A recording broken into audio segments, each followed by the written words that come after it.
What's up, yo? It's your boy. If Those you who know, haven't you subscribed, know. I don't know If what you y'all didn't, doing. Hit just that know. subscribe button. You already know. More basketball content coming your way.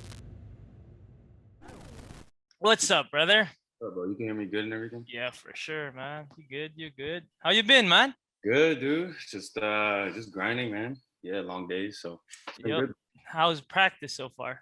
I heard you've been practicing in Batangas. No, not in Batangas. We're in Lipa. we're in Lipa. Yeah. Is that part of Batangas still? Yeah, it is. It is. It is in Batangas. Yeah, so we have like our own little venue, which is nice. Exactly. That's what I heard. Like you went from, I think, the school to a resort like Yeah, that. we were at Batangas City, I think the Coliseum or whatever. Mm-hmm. And then it was crazy because a lot of teams were Yeah. there, and it was like 2 hours each, and then you'd only had 10 minutes to get changed and leave, so we couldn't even really shower. And by the time we were done showering and everything at the Coliseum, like we were sweating by the time we left, so it was just a rush. So it's nice to be at Lipa. I mean, but it's been good. I mean, we've been grinding, doing our thing. It's nice having the luxury of having it to ourselves, and just being able to go as long as we can and just like warm up properly and everything. And you're not rushing after too. You can cool down and all that shit, right? Yeah, exactly, because we got to get recovery in and everything like that. No, you gotta put your eyes. You gotta put your eyes on your knees, like outside the venue. If that's the case, Yeah, yeah. The other one, man, we were rushing and I had ice on the car ride back, and I had to stop the car to take it off and everything. So I can imagine, man. But man, it's great to have you back, brother. Guys, I'm with Taylor Browne. I think the last time I talked to you was before the draft, right? yeah. Was it? Oh no, right after the Yeah, draft. like Right right after. after the draft. Yeah, that was the Yeah. last time we It's chatted. like, yeah, we had a chance to get to know Taylor Browne when after he was drafted. I know everybody wants to get to know you a little bit more, but it's gonna take a while because the PBA is not gonna open for another few weeks or few months. I don't even know when it's gonna open, but it's great to have you on board again. And man, you've officially signed, right? Like a couple months ago. Yeah, so I signed the same day as Ben. As Ben, yeah, So top that two was picks like for Alaska. I think a week or a week and a half later after the draft. Yeah, man. But it's also nice to get to talk to you again now that you're practicing. I mean, I know you guys had a chance to practice in groups in those clusters, but it's just different when the whole team is there, finally getting to know your teammates. Yeah, I mean, it's been a while since I think like a lot of us have been able to do that. Because even back home for me when I was in Vancouver, we were only allowed to do cluster training and Yeah. just skills, like no contact. So yeah, finally being able to practice like a normal team, everything's kind of going back to normal, which is what we've been waiting for. I can imagine though how rusty the first couple of scrimmages were. Oh yeah, honestly, it wasn't too bad. The way Oh, for like real? yeah, Coach Jeff was it was funny because our first practice in Batangas City Coliseum, we scrimmaged like Yeah. the very first one we scrimmaged, and he was like, honestly, I didn't go as bad as I thought it was gonna do. So I think we're all just eager to get in the court and tried our best to make sure we didn't mess up. Oh, for sure. Because obviously you're pros now, so you had to stay in shape even during the whole pandemic. But yeah, man. I mean, how was it? How's it been so far? Being able to get to know your teammates, be able to practice with them on and off the court with your new team, Alaska. Yeah, I think it's good. We all miss playing, and I Yep. think it's a blessing that we're finally able to get back to it. That was obviously it's our job now. So like without having been able to do that, it's been boring. So the fact that we're finally able to practice has been good. The team being with the team is great again. Yeah. It was weird being in. We had that little mini quarantine for like about almost 2 months, Yep. and we were doing Zoom. Zoom workouts like Zoom every day. So we did that for another 2 months, and then now it's finally we're able to be back together as a full team instead of clusters. So it's been great. I mean, I miss it, and we all miss it. So it's nice that we can actually hoop again. Yep. Man, it's been boring. For sure, and to be able to play again with your teammates or with your now teammates here over in Yeah. Alaska. But on a personal note, though, I know that you came into this draft more of like under the radar. Even till now, like you're under the radar because you already know like everybody's waiting for those guys that played college over here, played semi-pro over here, played pro 3x3. But you're more or less when you get into the PBA, that's basically your first time. Other than the when you went up against Mighty, but like that's the first time that the Filipino crowd can actually watch you, especially Alaska. Yeah. But coming in, everybody's talking about you're a spot up shooter. You got that stroke. You're gonna be that floor spacer for Alaska. I mean, if I'm not mistaken, that's what I've been hearing. So has it changed, or is it the same? The way you play, is it what Alaska is asking from you? Yeah. I mean, I feel like especially in your first year, you gotta kind of stick to what Yeah. you're good at. You know what I mean? You don't want to be that guy that's trying to do too much and then end up not even showing what you're good at, right? So yeah, they're definitely expecting me to be, that top shooter for them and that guy, that go-to guy in the corner and space out. It's really similar to what my job was in my rookie year in my college. Yeah. Because my rookie year in my college, my coach is like, you don't know everything yet, but you know what? You can shoot. So just, stay in the corner and just hit that three. So for the most part, yeah, that's what Coach Jeff has been instilling in me. But he also wants me to be able to create a little more too. Oh, okay. Yeah. So I've been learning a lot from the vets, guys like Mike D, Robbie, and Mav, and like how to come off screens and create, not just if that shot's not open, what can you do after that? So I think eventually, as the season goes on, I think I'll be able to hit that mid-range jumper off a stagger screen or something like that. You know what I mean? So for the most part, it's been threes and kind of spacing the floor and playing defense. But I think eventually, as I get more comfortable in learning the offense, Yeah. I think I can find other ways to score as well. Instead of Brickman, who usually handles the basketball for them. The counter from UBC, they get their own three. UBC has been whacked. No, he highlighted the three-point shooting of Canada, but Mighty Sports actually isn't shooting too bad. It's just that Charge to very high in this game. Taylor Browne sinks a three-pointer as well. Browne, he loves that spot. They have done their job in the first 3 quarters, just dominating every aspect of In this ball game, Browne looking to get Canada closer, and he does. for Taylor Browne. The adjustment period it's longer than expected, because especially with the whole pandemic, usually you get maybe a couple months to get into the flow of things, and then it's conference starts. But now it's like you're getting into the flow of things, and coming in as a spot-up shooter, I think being in the same team as Mike De Gregorio, one of the more underrated shooters in the league, because when you talk about shooting, it's always going to be Matthew Wright, R.R. Pugoy. I'm not even sure if you're familiar with these names. Marshall Lassiter. But Mike De Gregorio is someone you can really rely on to space the floor. And I think having someone like that, more or less, you kind of get the feel of being how it's going to be being a spot-up shooter. And you got slashers in those guys, Robbie Erndon, Jeron Teng, Mava Hanisi, and those big guys. So you're gonna get a lot of kickouts, bro. No, for sure. It's been great. I've been learning a lot from Mike D. Had and Mav and Rob. But I mean, you have like guys like Mav and Rob who are in there, or sorry, Mav and Mike D, who have been in the league for what 6-7 years now. So learning from them is great. Mike D is kind of like taking me under his wing in a way, and really been helping me, especially on the floor. I'd ask him questions, and he's been like a big brother to me. So it's nice having guys like that, especially with a story too, man. Like 4th round pick, Yep. and then eventually become like a star player in a way, So it's great to learn from him and see how he grinds. Ng PBA. Di Gregorio knocks one home. That is a triple. The way he took up his scoring to a whole new different level against MLEX.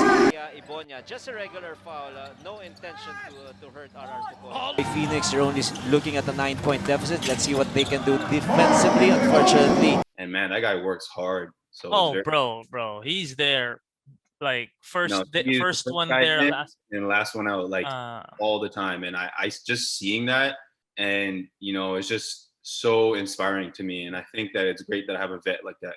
I feel like Mike D would have been the most pissed, or was the most pissed player in the team, when you couldn't shoot before practice and you couldn't shoot after practice. Exactly. Mike D was one of them for sure. This guy's in there before and after, man. I don't know if you follow him on Instagram, but you see on his Instagram, 5:30 a.m. he wakes up 5 a.m. every day and gets in the gym. You know what I mean?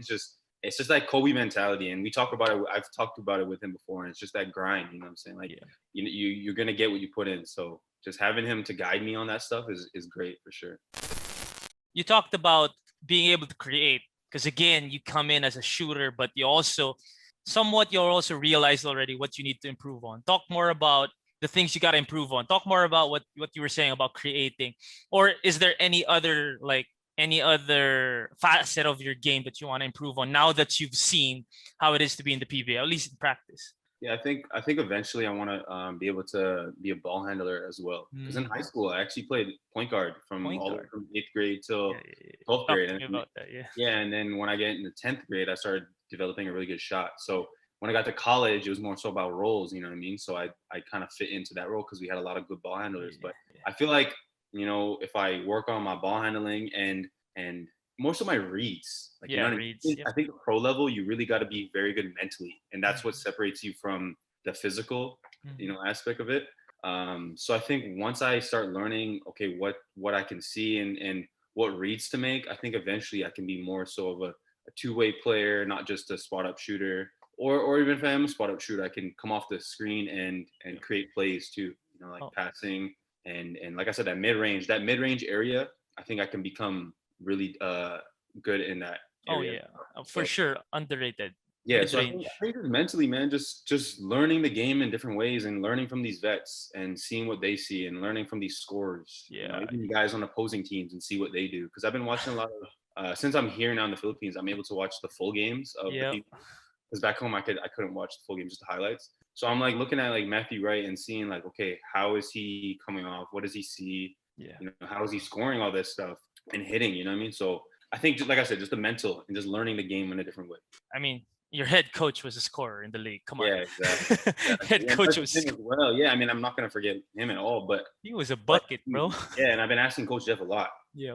How can I do this? What can I do for this? And same thing as, you know, Mike V and all them are telling me. So Yeah, man. I got a lot of good mentors around me to help me improve my game, especially on the wings. Cariaso is open for the jumper. Yes! Andrew Santos binibigyan ng pick to punch window. Open shot for Cariaso. Jeffrey. Cariaso is open. Yes. Cariaso with a hot one. Cariaso 2 steps, 3 steps ahead. Yes. Coming into the PBA, I don't know how much PBA you watched prior to getting into the draft or applying in the draft, but who was a guy that you knew coming in was good? You knew coming in that you could hear his name coming in, like, oh, you got picked by Alaska, oh, you got to watch out for this guy. But it was still different when you actually got on the court with him. Like, he's not underrated because you knew coming in that he's the guy, but he's just on a different level when you're actually there and you can see him firsthand. I wasn't too familiar with all the Alaska players. I mean, there's a lot of like guys in the middle range, right? Who are yet to be like the all-stars and stuff like that. So there's not like a guy there that's like, you know, the current Matthew Wright or something like that. So they have a lot of middle guys, but for sure, when I was doing my research, you know, seeing Jerron Tang, Sir JV. Yeah, you know, Sir JV. Yep, I appreciate you, man. Yeah, my agent Miguel, he's from here. He was telling me all about Sir JV stuff and all his reign in LaSalle. So it's crazy to see him and JT and just see him in person. JV mula sa labas for the tie. Yes! Pero nice big quarter naman ng Alaska Aces. 36 seconds. For San Miguel. Casio on the pull-up. Misi, Casio needs to explode as well. Casio driving hard, forces it out. Games, they average more than 100 points per ball game. So that is an offensive machine. And, you know, we've only been practicing for a little bit, and I just know that the caliber there is just going to go up from there, right? So, I mean, I've had to guard JT a couple times, and man, he got past me. He's still quick, man. He's fast still. So can't underestimate him for sure. But JT too. I've been teamed up with JT a lot, so it's been nice to play with him. Oh, you're gonna get a lot of open shots with JT, bro. Oh yeah, man. He's good slasher, bro. Really good. And he's strong. Strong, bro. Strong. Like he gets in there, and then guys like always collapse when he drives. Oh, right? for sure. Understatement. You can't really go one-on-one against JT, especially if he has full head of steam, and then going straight to the basket with that spin move. Yeah, exactly. And he's athletic too, so he got that hang time for that shot. Yep. Single double. Sakti Jerron Tang to the basket. of a perimeter player. So in a conference like the third one, tulad nito, JV Casio also Perez on the bench pa lang. Here comes Jerron. Jerron looking around. Now he'll attack Escoto. Couple of fakes, put it up and in. assist out of 9 field goal conversions. So you talk about team play, making it easy. Mark Baroka. Hindi mo akalaing lamang ng 18, no? Oh, but look at Tang. Fearless on that drive. But how about someone whom you feel is underrated? Like people don't really talk about him, but when you got on the court with him and you actually saw him, it's like, okay, like this guy can hoop. I'm not too sure about like how much they're talked about because I don't follow sports around here too much. But I just know that guys like Mav, Robbie, and Mike, like those three, Underrated. I feel like they are underrated in a way, right? Like you could agree For with sure, that. for sure. But they're good, man. Like especially Mav. Like Mav has a lot of experience. He's overcame a lot. I feel so. Seeing him in practice and seeing when he goes, like that's inspiring to watch. I'm like, damn, like this guy can take over a game if he wants to, right? So Grabs another rebound. He rebounded well against NLEX. At narinig Jeron Teng able to extricate, drove it to Anmisi. He'll step into a 3. He's sacrificing his body there for an offensive foul. Tapos na set. Let Tratter have easy baskets. Offensively, he said that they threw away. He's taking over TikTok too. yeah, I know, man. He's good. He loves the controversial stuff. I don't know. He loves it. Like he feeds off all the haters. So it's funny when he makes these videos about like LeBron. You see that recent one with LeBron? Yeah, bro, I saw that. I was playing Warzone with him and we were talking about it. He was just laughing. He loves it, bro. He's like, man, all these guys are going crazy after me, saying like, why don't you do this to this? Yeah. You can't even do this in the PBA. Why am I getting into the conversation? I'm just making the post about LeBron. So those three definitely, bro, underrated. Yeah. Because I mean, like, I'm gonna keep it in my category with the guys who are, similar position to me that I've been able to watch a lot. Yeah. And those three for sure, like they're gonna be making some noise. I can tell you that. Really How about who's the one that messes with you a lot? Being a rookie, man. Like the vets gotta mess with you some way. Kuya Kracks, man. Kracks, bro. That's exactly what Ben said. Kracks, bro. That's the best, man. Because he's not playing right now, so he's able to watch us, and he's always saying something. Like I always hear him, right? Always making a little joke, and then he's always messing with me, and I just turn around and he's like saying something to me. It's funny though. You always need one of those, and Kuya Rodney too. Rodney Brundial, yeah, those two for sure. I The actually clowns, bro. bro. I saw the video with Ben and how Ben fell for the Hit the shot clock. Oh, you were there. How was that, bro? I was on Rodney's team and I was laughing so hard because Ben literally he looked like he was panicking because he's like 3, 2, and then he shot it and it was literally 10 seconds left.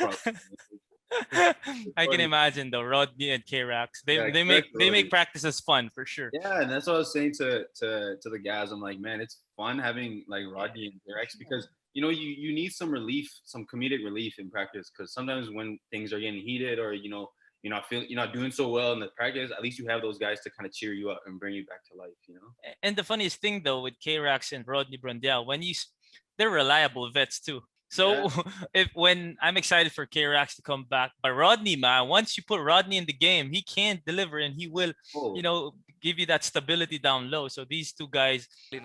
Yes, can't take chances, my friend.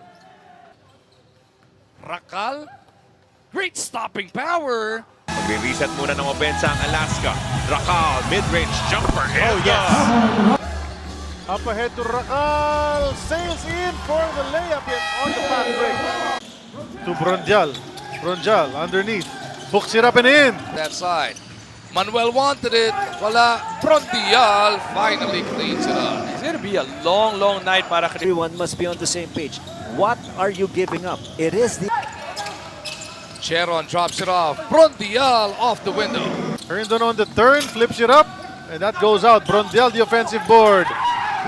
But again, what you don't see on the stat sheet is how they are, like with their character, their personalities. It makes everything, less stressful. Yeah, exactly. No, they're funny, man, and it's nice. It's nice having it because when they work hard, and they go. When it's serious, they take it really serious. But then you always need that time where everybody needs to loosen up a bit, and they add that for sure. Yeah, it's best types of vet that you can have, bro. Yeah, exactly. How about with your coaches, bro? I mean, when you talk about your coaches, of course, we're gonna talk about Coach Jeff.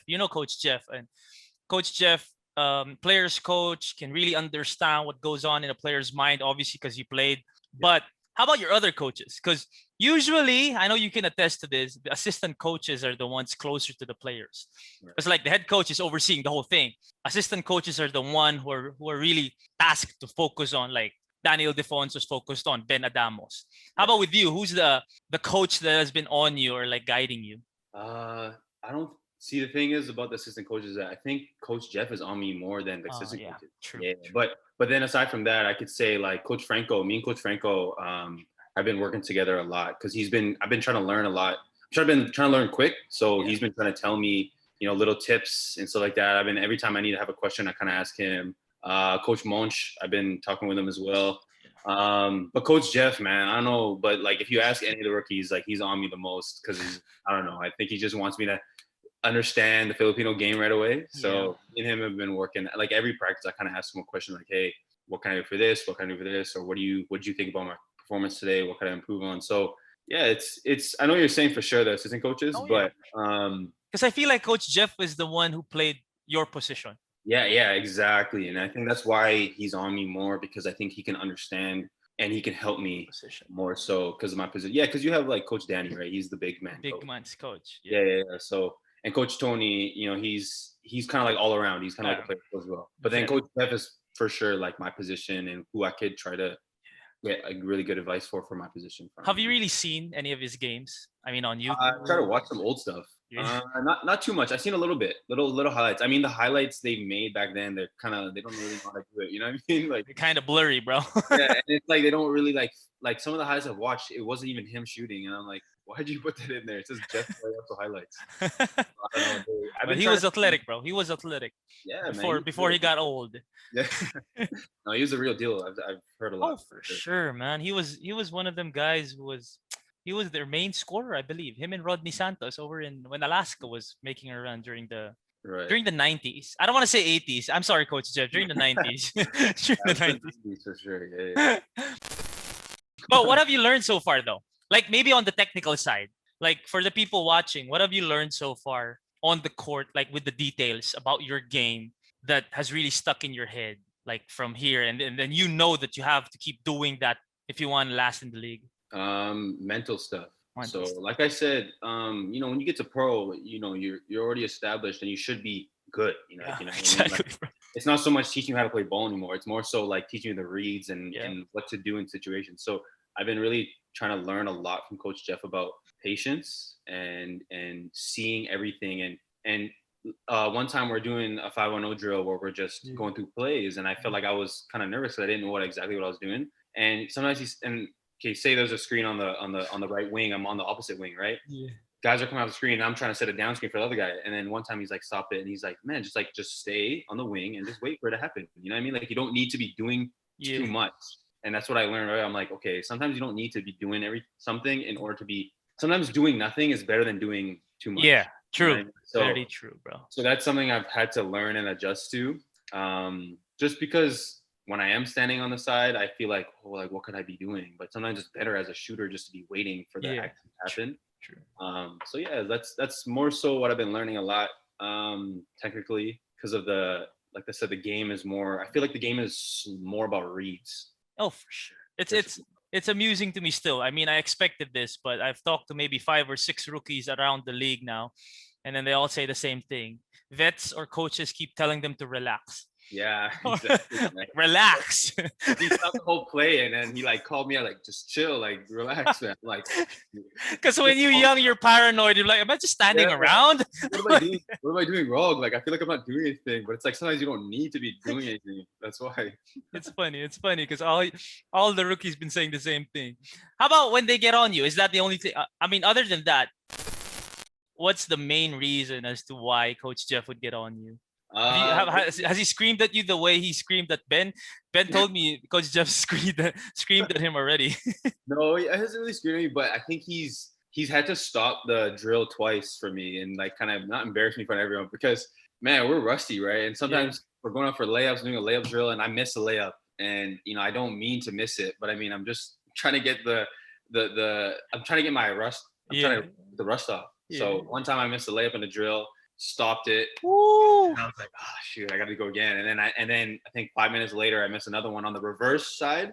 and then he stopped it again. I was like, holy, this is gonna be a long day. But no, nothing crazy. Yeah. More so just pulling me to the side after and just letting me know. But in terms of like public stuff, just that.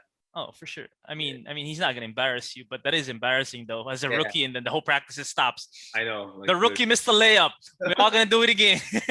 Oh man, I was like, I need to do warm-up layups before we start practice, man.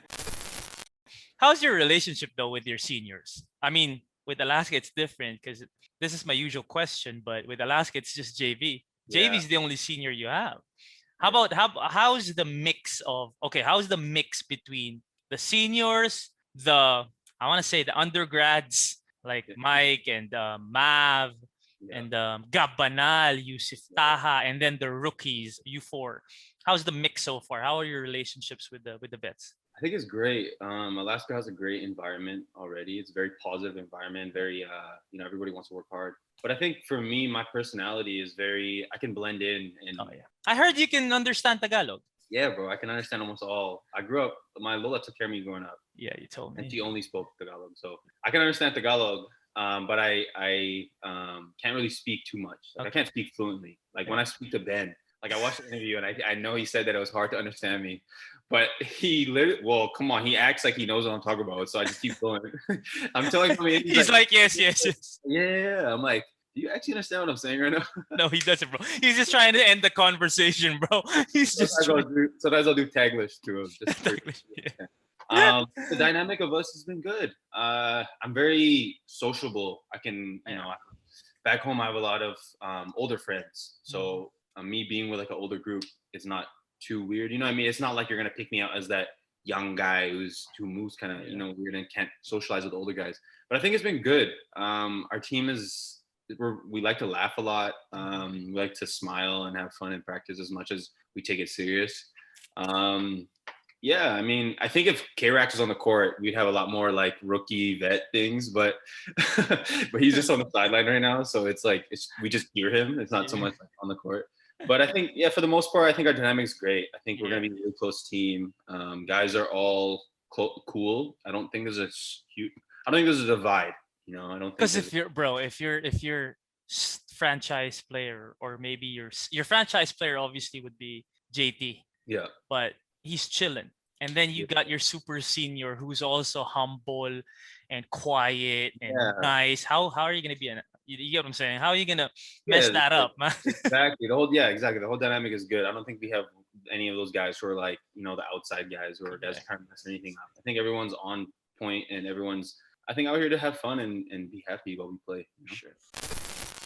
Bro, on a more personal note, in terms of getting to know you a little bit better or a little bit more, especially for the Alaska fans, I've been asking the rookies. Obviously, you're making money now. You're making good money compared to pre-draft or pre-PBA. You're making good money. What was the first thing you bought yourself when you got your first paycheck? I mean, it doesn't have to be expensive, but I'm sure you rewarded yourself with something that you wouldn't have bought it if you weren't making PBA money, or if you didn't know that you were gonna get the next month. So what'd you get yourself, bro, just to get to know you a bit better? What did I get myself? I don't know. I kind of got a couple small things. So I got some clothes. I went to League Zara. Fits. So you're a League Fits guy, huh?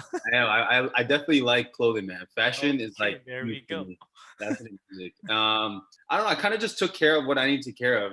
I didn't really buy anything big. I put some in investments as well. So like I'm trying to save and I'm trying to make money and keep money while I'm out here. I don't want to be going. I don't want to eventually run out of my money. So I have good people around me to make sure that I'm, keeping solid with my money. But in terms of big things I bought, just like clothes and just maybe getting more food than I should have just because I have it, you know what I mean? Like, and you can get on a diet now too, because you got the budget. Like you got whatever I need to do. I can eat whatever I want, you know what I mean? So I think in terms of that, instead of having to figure out, okay, I can't spend too much or whatever, if I'm feeling it, I'm gonna get it. So that's kind of it. I mean, I wanted to get a PC, bro. I was thinking about getting it. Come on, bro.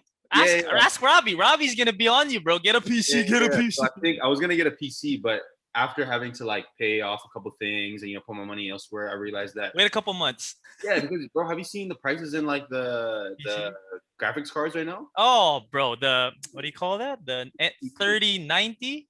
I'm Yeah, not like, really a PC guy, but something like yeah, that. okay. Well, like graphics cards are like the main thing you need. 40,000 like that. Yeah, they're just more expensive. Like they're double and triple because of crypto. Because you can mine crypto with Robbie spends for that, bro. Yeah, but he got his like when it wasn't crazy because it went up is because of the pandemic. So everyone was trying to make money at home, so they bought GPUs. Oh, so I mean, your luxury items would be clothes and gaming. You're a gamer. Yeah, I'm a gamer. Yeah, I like. So you a console gamer or a? Right now I have a console. I was gonna get a PS5 as well, but I just kind of been humble. I have a PS4 right now. I'm just using it till it dies. I got a PS4, but I'm not a PBA player, bro. You better get a PS5.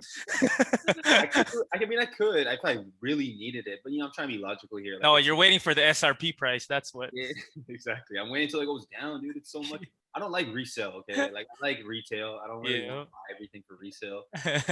You're wasting a couple $100 every time. Yeah, but it's good to know though. It's good to know that you know how to spend your money, but it's also good to know that we got someone who's gonna be on Slam Fits or League Fits once the season starts. Yeah, man. I was asking around. I'm like, man, do they take photos of you? They do, bro. They do. All right, man. I'm gonna come out with some good fits then. Okay, the rooks, bro. I'm trying to do that, man. Like I want everyone to be like just like the NBA. I follow the NBA League Fits and all that stuff. Yeah. So I want everyone to like. I want the league to start doing that as well. I think they do though, but not everyone. Obviously, not everyone's on that in that era yet or that wave. Yeah. But we got a couple, especially in college. I'm not sure really in the PBA yet because I know like Ben Adamas is gonna come in a shirt, joggers, and shoes. But I don't know about you. Probably RK too. So it's just you. Too. So I kind of forget that as well. That maybe not everyone wants to put on a nice fit because you're gonna sweat by the time you get to the gym. Oh yeah. Oh, that too. How about your for your loved ones, for your family? Have you gotten them anything, or maybe you're saving up for something to get them? I'm sure you're also gonna spoil your loved ones and the people behind you throughout the whole journey. Yeah, like I definitely want to for sure, and they've told me like don't worry about it, like worry about yourself. So I think it's blessed to have people around me that I love that encourage me to save it for myself because they're straight back home, they're doing their things. I definitely want to get my mom and my dad something in the future, but they're good right now, man. They want me to save it. They would rather tell me to save it. Yeah. And take care of it before. So I'll probably get like my niece or something or my goddaughter some shoes. Yeah. Like that. But nothing for my parents right now. They're good. They're straight. You lucky. I know. I mean, like as much as I want to, right? Like we're not talking NBA money here. If I had NBA money, NBA money, you would have gotten them a truck, a house. Oh yeah, whatever they wanted. But we're talking about PBA rookie money, people. Exactly. So it's a little different. I can't get them too much, but I mean, whenever they need it, anything, I'll give it to them whenever. For sure. Oh, bro, it's great to know though that you're a fashion guy and a gamer. So for all the Alaska fans, now we know what Taylor Browne does during his free time, bro. But before I ask you a couple more questions, I'm just gonna give you the floor to say what's up to your fans or to the Alaska community, and invite them over whenever the season starts or the conference starts. Hold up. Alaska fans, it's Taylor here. I just want to let you guys know we're working hard to get better every day, getting ready for the season, and we're excited to start. I know you guys have been waiting, and I know you guys are excited for us to start as well. I know you guys want to watch us, but just know that it's coming soon. Keep staying safe. Watch out for COVID and just do your best to do your part, in the society to make sure you take care of yourself. But we're working hard and we're hoping to start very soon. Taylor Browne, I asked you about your seniors, but now I want to ask you about your fellow rookies. Who are you closest to right now when it comes to the rookies? I'm feeling Alec. Yeah, I mean, me and Alec, yeah, we're cool for sure. I think all of us are kind of the same, to be honest. Because we're trying to get better. You're just trying to get better right now. We're all cool together. I mean, me and Alec, for sure, we're both Phil-Ams, right? We can relate a little bit more. Like we shot together the other day, just at the end of practice. But I think Ben, I've known Ben from before. Oh, for real? Yeah, because I don't know if I don't know if I said it in the last interview, but I practiced with him in Vegas with Sambeda. Yeah, Sambeda. Yeah, so I knew Ben before. So me and Ben are cool. But at the same time, like me and RK have been teamed up together a lot. Yeah. And we kind of like call ourselves Splash Brothers, So I like that though, yeah, bro. yeah, so me and him have been close too, but Yeah. I don't know, man. My personality is where I'm cool with kind of like everyone. So I wouldn't say I'm more close to one. We're all equally close for sure. Yeah. Whom do you think is being able to adjust a little bit better? Like whose game is being is translating right now to the pro level in terms of your fellow rookies? Ben's been doing really good, man. Ben. Yeah, Ben's been doing solid for sure. He's learning a lot from the bigs. He's playing against good bigs, but he's versatile, man. He's hit a couple threes. You know what I mean? He's been cutting really well. He's been rolling really well. Yeah. So I see Ben, man, and he's gonna be really good. I can see him being a really good player. How about in the league, bro? I don't know how familiar you are with your rookie class, but one of the most exciting ones, one of the better ones in recent years. Who do you think is gonna win Rookie of the Year? I don't know, man. Honestly, I said I had an interview before, and I just like bet on myself because that's just what we do, and they blew it out of proportion. So I'm just gonna say here, go and say that. Okay, other than yourself, besides yourself, who do you think is gonna have a good rookie season? I think there's a lot of good rookies, man, and there's a lot of potential. And this is gonna be I feel like this is gonna be a historical draft class. Yeah, true. To be honest, because there's a lot of good players. And there's a lot of older players as well who are kind of slowly starting to retire, right? So I think our draft class in the next year or two will be, historical for sure, entering the next chapter of the PBA. So I don't know, man. These guys are all good. I'm just gonna keep it as civil as possible. Say everyone's good. We'll see. All right, before I let you go, what number are you gonna wear? I'm wearing number 5. Is there a story behind that? Yeah, I've had that number since high school. So I played senior basketball on the senior varsity team in the 9th grade, my freshman year. So I've just had that number ever since, all the way up to college and up to PBA now. So. All right, I'm just letting you know that I think a certain LA Tenorio wore that number. Oh, where did he wear it on Alaska? Yeah, I think so. I want to meet him one day, man. If I'm not mistaken, LA Tenorio, bro, one of the best point guards in the league. Yeah, in the history. Oh, you know him in history, in Philippine basketball history, bro. Yeah, he's good, man. But I appreciate you for the time, brother. Always great to being able to rely on you, especially when we'll catch up with you. Yes, sir. Anytime, bro. Thanks for having me, man. I appreciate you. Good luck. Congratulations again on the 10-year max contract, bro. Good luck to you, bro. Hopefully, whenever the conference starts, just stay healthy, stay safe, and keep grinding, my man. Thanks, bro. Congrats on 50K as well, bro. Oh, for sure. I appreciate you, brother. Take care. Good luck. Stay safe, man. Stay safe.